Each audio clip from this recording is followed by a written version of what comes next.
So welcome back to the second video on the kidney.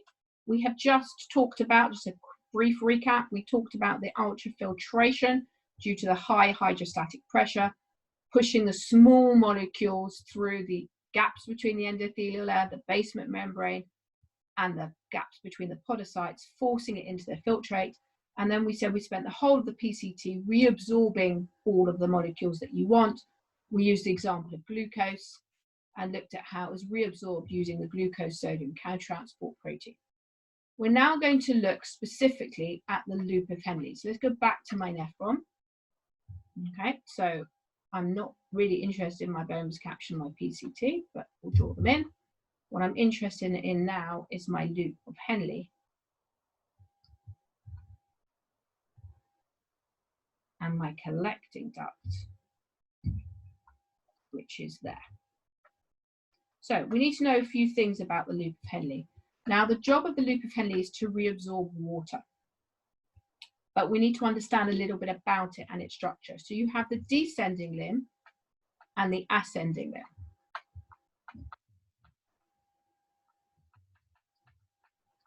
Now, the important thing to know is that the descending limb is impermeable to ions, but permeable to water. And the ascending limb is the opposite. So it's permeable to ions, but impermeable to water.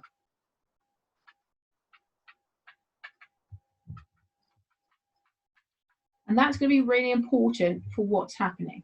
The other thing to bear in mind, if you remember I said, was that the loop of Henle starts off in the cortex, but it dips down into the medulla region, just a little bit of the way down. So we're going to look at how the loop of Henle allows you to reabsorb water. I'm only going to draw in the loop of Henle here. So we know the rest exists, but we're really not interested in it. Loop of Henle plus the collecting duct, because that is relevant.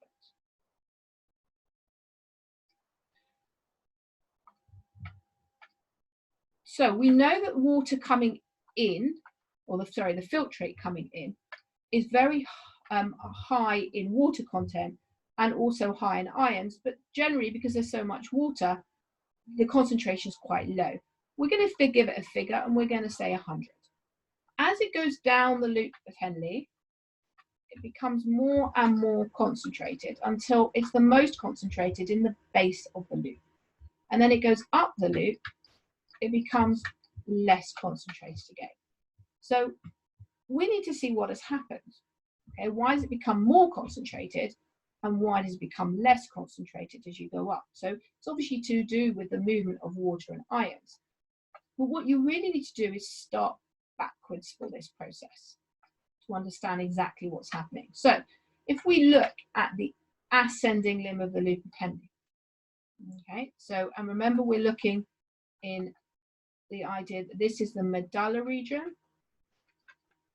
and it contains what we call interstitial fluid, which is basically tissue fluid, just the posh name for tissue fluid in the medulla region. So we know that the area around the base of the loop of Henle, that is quite concentrated. 300 means there's a lot of ions inside the loop of Henle. Going to be a concentration gradient between the inside of the loop of Henle and the interstitial fluid outside. So at the base of the loop of Henle, you'll get sodium ions moving out, but they will be moving out by diffusion. So my little arrow here is just going to be diffusion.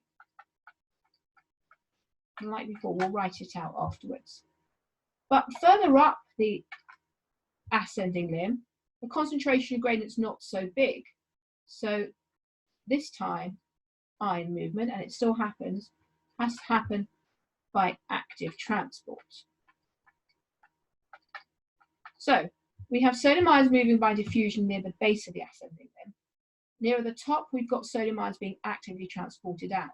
And what that does is it creates a really low water potential in this interstitial fluid. And because of that, water will now be drawn out of the descending limb and the collecting duct by osmosis. So you can see as we come down the descending limb, we're taking out water, which is making the area more concentrated. And then as we go up the ascending limb, we're taking out the ions, which is making it less concentrated again. But as I said, when you think about it, you've got to think about it in terms of backwards, because it makes a lot more sense. So how I would write it is sodium ions diffuse out of the base of the ascending limb.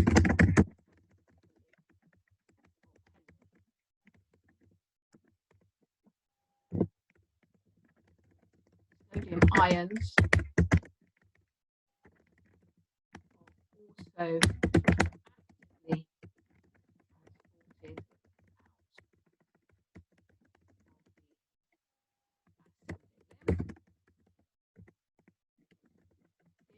creates a low water potential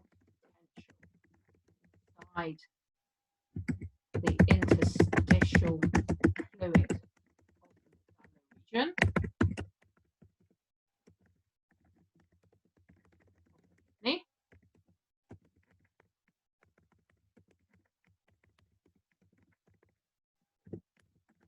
Therefore,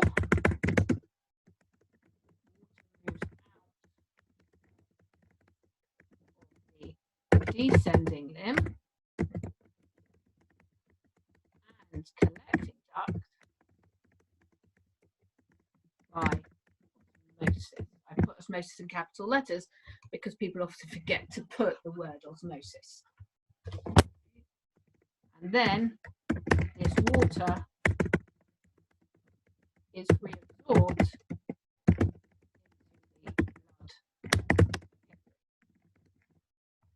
So once it goes into the medulla region, it will go into the capillary as well, which is the whole purpose of reabsorption. So that by the time you've got up here to this particular area, yes, the concentration is the same as it was to begin with, but there's less of each thing. There's less water and there's less ions.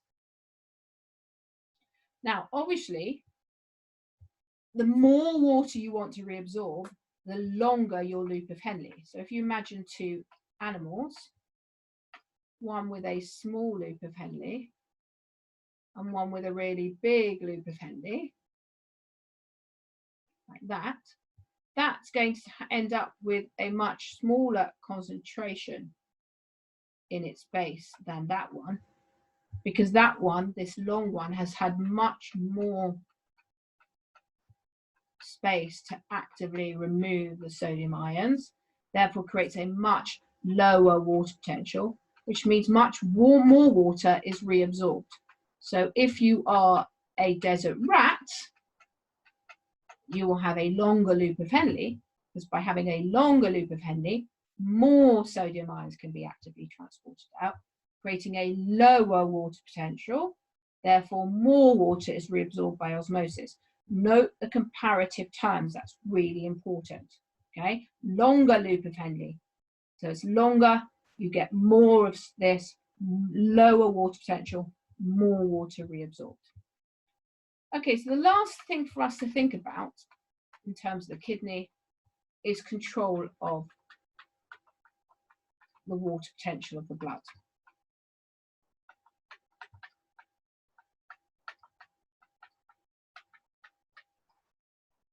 So water potential is controlled by a hormone ADH, which is antidiuretic hormone, which is released by the pituitary.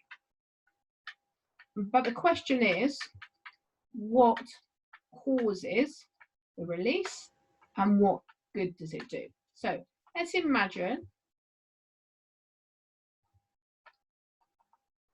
that the water potential of the blood drops. In other words, you've not drunk enough and your water and your blood's becoming too concentrated. That will be detected by a little part of the brain called the hypothalamus.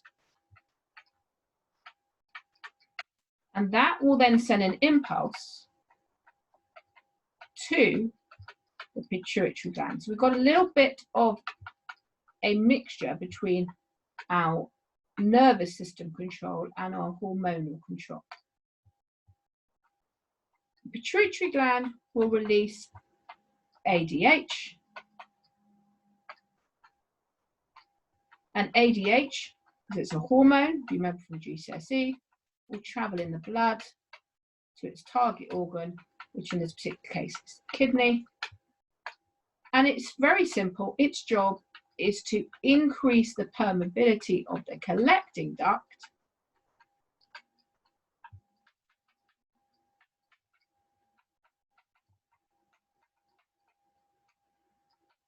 so that more water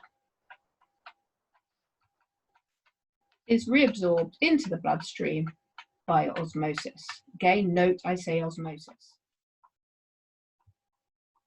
Now, you don't need to know how it happens, but it's just worthwhile me telling you because it sometimes comes up in exam questions. What it does is it inserts these extra channels called aquaporins, water pores basically, and by having more of these aquaporins in the membrane of the collecting duct, you'll end up with more water reabsorption. So if you think about your collecting duct here, where that was your loop of Henle, if this isn't very permeable, you won't get much water reabsorbed. But if you increase the permeability by putting more of these aquaporins, more water will be reabsorbed, and the effect of that is that your water potential of your blood will increase again. Now, if you think about it, this is an example of negative feedback, because negative feedback is the idea that when you go away from the normal, your body responds to bring you back to normal again. So you've gone away from the normal because your water potential has dropped. Your body responds by releasing ADH, which brings your water potential back to normal again. So that is negative feedback. Okay. It also means that you will obviously produce urine that is more concentrated. So it's going to be more yellow in colour, lower volume. Yeah. So if we sort of put a sideline there, your urine is going to be lower volume and more concentrated. The ideal is we shouldn't have to use ADH because we should be drinking enough that our water potential doesn't actually drop. But in reality, that's not always going to be the case. And that is the end of the kidney.